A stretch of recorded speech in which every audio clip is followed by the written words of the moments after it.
Hey guys, it is Princess A here. I have my Elsa Loop team, but this time we're going to be soloing ice instead of rock. The setup is slightly different, but it's not too different from what you already know. The main difference that you're going to see is both with the setup and then also with Caterpillar. I'll go over both of those changes. Your first change is going to be really obvious with where Triton is. So instead of Triton being right behind Caterpillar to call to him to assist, you're going to see that Triton is right here behind Olaf. That's because you actually want Caterpillar to go less often. It's going to take you at least 2 turns to populate those cauldrons.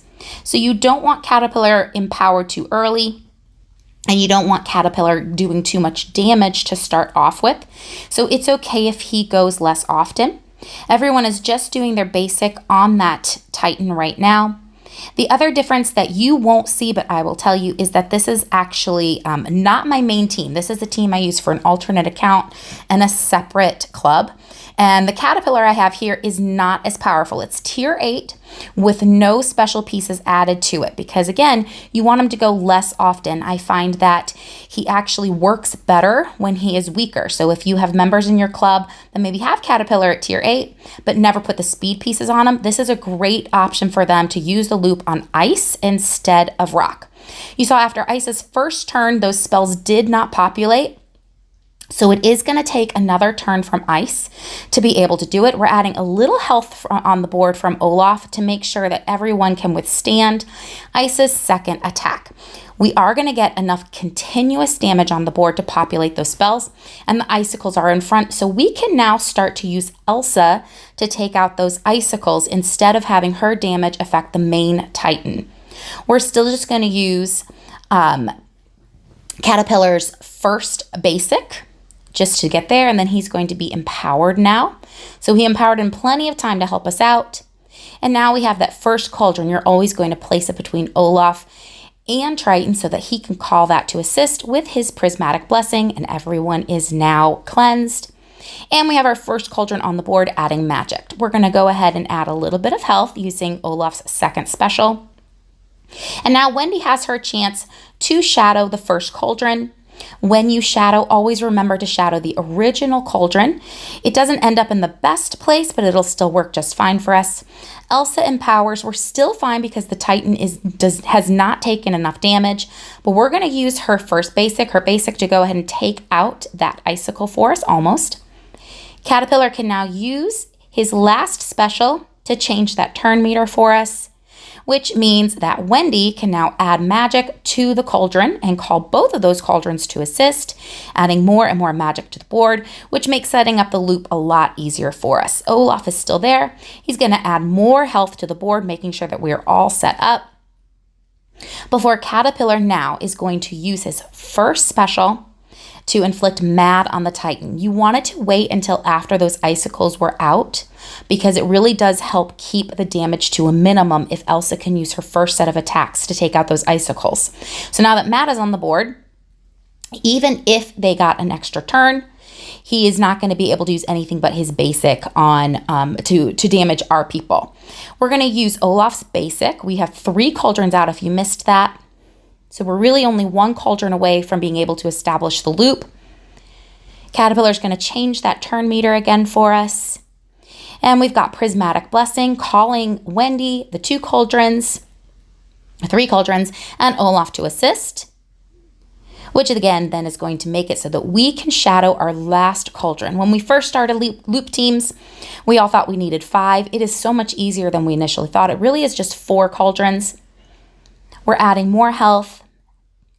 And now we're going to do Mad again. We don't want to use his basic anymore. We want to keep that damage down because Elsa still is going to be able to go. We're using her basic. We get lucky that she does not empower the Titan. Now, if she does, we have 4 cauldrons out. The turn meter is in our favor at this point. So even if you hit empowered, do not forfeit. It's not a forfeit scenario on ice if the Titan empowers. You really can make the loop still work. Prismatic Blessing calls all of those to assist. And now Caterpillar's going to get to use his last special to impact that turn meter one more time, add some helpful effects to all of our people. Wendy's going to add magic to that cauldron, calling all of those to assist. We've got 4 out now. which means that Olaf is ready. Now, in the turn meter, you can see that Caterpillar is going out after Olaf. So that sets up our loop, but I'm unsure at this point if he has enough magic to do his last special. So I am still going to add magic to the board. We have an extra turn. We've got plenty of time to set the loop now. He would have had the magic available, but in the end, all we did is waste one turn. It doesn't really impact us at all. Wendy is going to go ahead, add magic to the board so that Olaf can now start to extend Elsa's helpful effects. Use his first special on Elsa every single time. Caterpillar changes that turn meter, adds helpful effects. And now Wendy's going to add magic to that cauldron. It's a rinse and repeat from here. It is almost identical to what you would do for rock. Your loop is completely established. And you just run it until you have the desired number of loops that you want. I am running this right now at 1 times speed. Normally I wouldn't. I just wanted to make sure that you guys could see the individual moves as we are walking through it. But when I'm usually doing it at 2 times speed, it really only takes 3 to 4 minutes if you have no forfeit scenarios to set up that loop.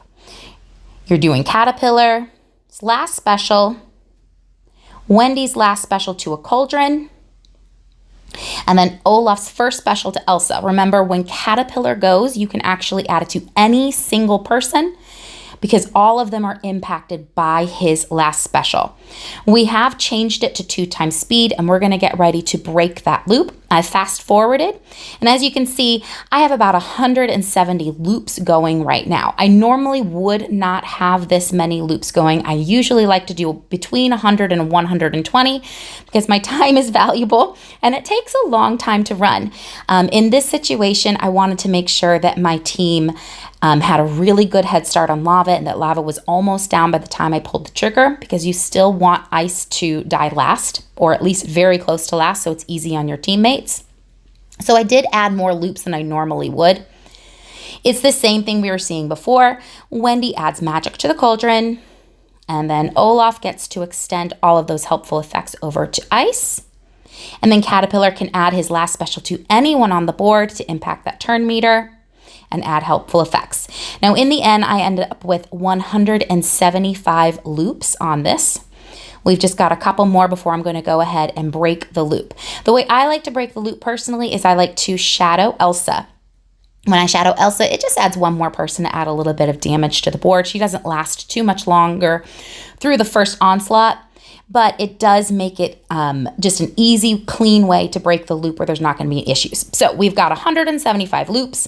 Caterpillar's going to take his last turn before Wendy is now going to use her first special to shadow Elsa on the board. And then after that, Triton gets to go, Prismatic Blessing, calling all of those to assist. We're still not enraged yet, so we're in good shape.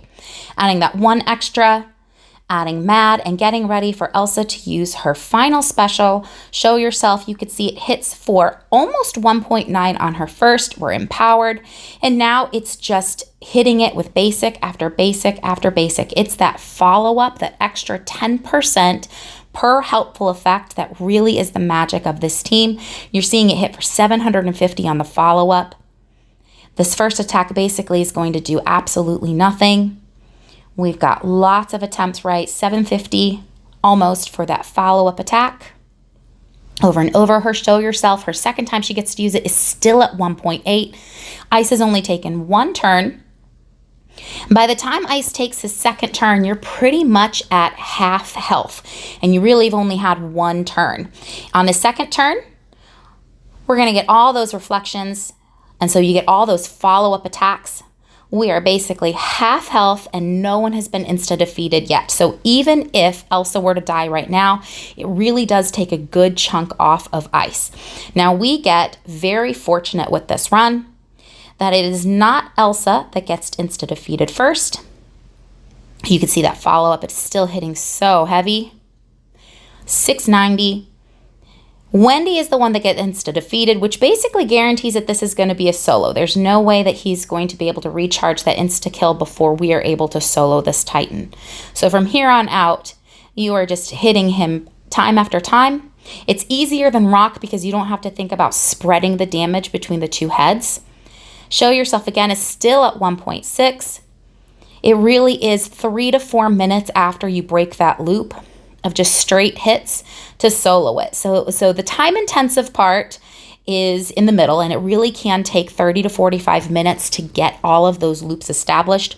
But once you do and you break the loop, it's very easy from there on out. It's pretty idiot proof. You can't mess this part up.